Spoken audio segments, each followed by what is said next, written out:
morning students, welcome back to the science class. We are doing chapter number 14, some natural phenomena.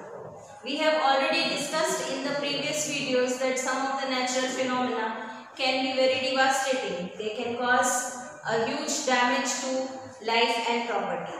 Lightning is one such phenomena.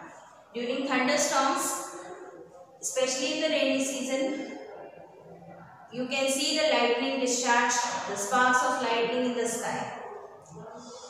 Lightning is actually a huge discharge of electric current or electric charges which takes place between one part of the cloud to another, or it may be from one cloud to another, or even from cloud to the ground.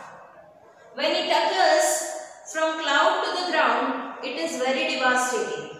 It is very dangerous. It can cause large damage, huge damage to human life, animal life, and to buildings, trees, etc. You must have heard in the news, many people die due to lightning strikes, many buildings are damaged, animals die, and so on. Let us see how this lightning occurs, what is the mechanism of lightning. Clouds, they carry both type of charges, positive and negative charges. These thunder clouds, they are having positive as well as negative charges. These charges are separated. The positive charges, they are on the upper side, and the negative charges are on the lower side. So, when two clouds are there, with one is on the upper side and one is on the lower side, there is attraction between the opposite charges. The positive charges of the lower cloud and the negative charges of the upper cloud, they have an attraction. But there is air between them, and we know that air is insulator. But the charge build-up becomes so huge, enormous, so much of charge build-up is there that the air is unable to retain its insulator property. And also the moisture helps in the discharge of the charges. So the air molecules are ripped apart, they are torn apart because of this enormous charge build-up. And due to this charge, it gets discharged in this step-like manner. The air molecules are ripped apart in the zigzag manner. You can see the sparks which are in the zigzag manner. Lot of electrostatic force is there, and high electric current flows through this zigzag path. This zigzag path is called the step leader. This provides the conductive path in the air.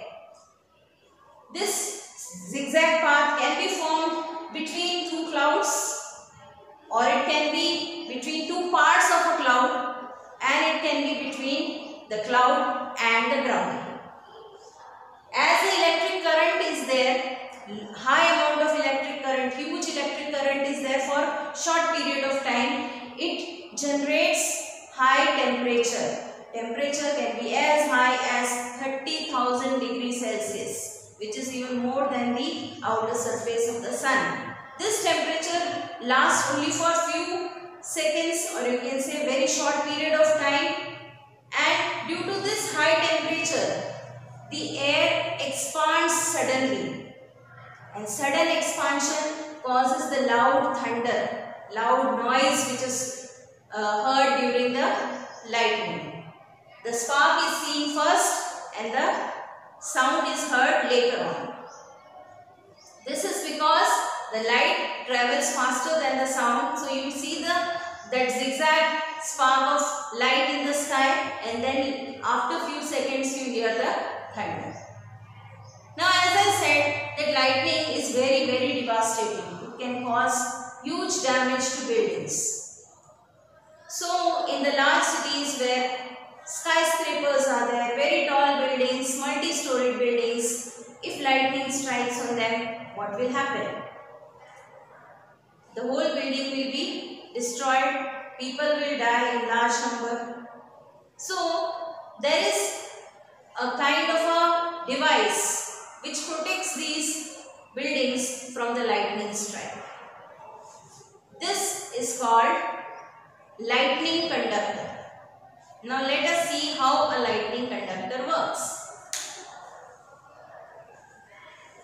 Lightning conductor, as I said, is the device to protect buildings from the damaging effects of the lightning. Suppose this is a tall building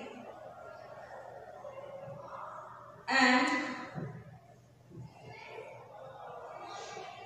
lightning conductors are always installed on the topmost part of the building. So suppose here the lightning conductor is in this trident shape, you can say, and it is installed on the high-rise buildings on the topmost part, and a conducting wire runs along the building, along the walls of the building, outer side walls of the buildings till the ground. This is the ground level.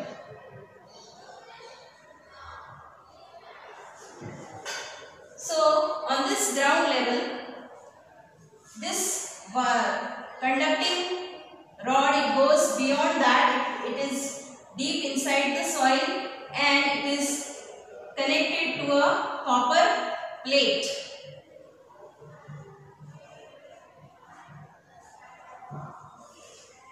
This is the top part of the lightning conductor.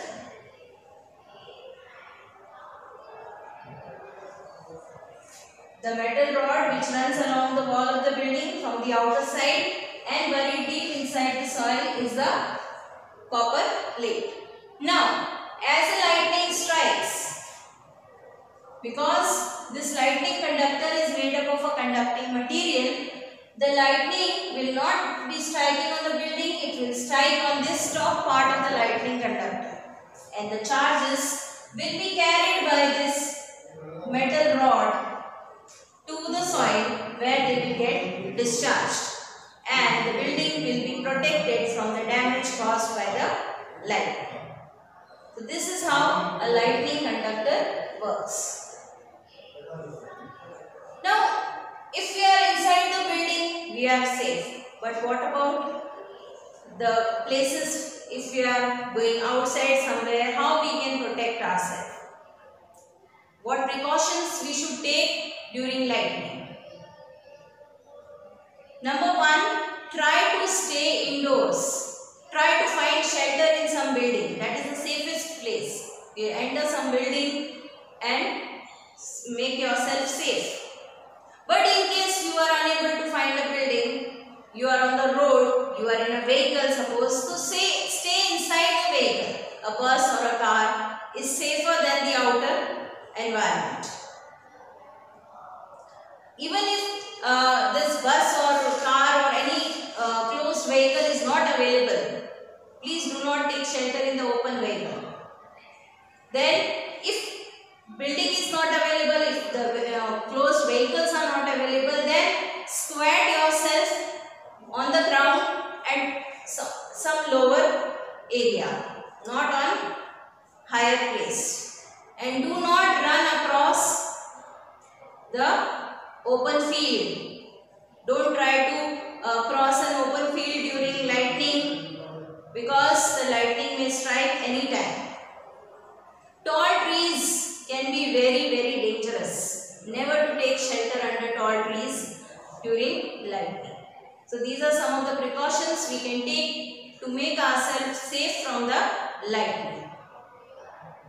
So children, I hope this video will help you to understand the mechanism of lightning and the working of the lightning conductor and what precautions we should take during lightning.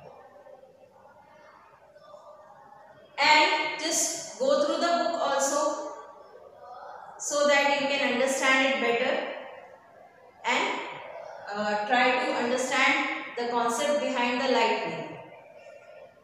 Thank you.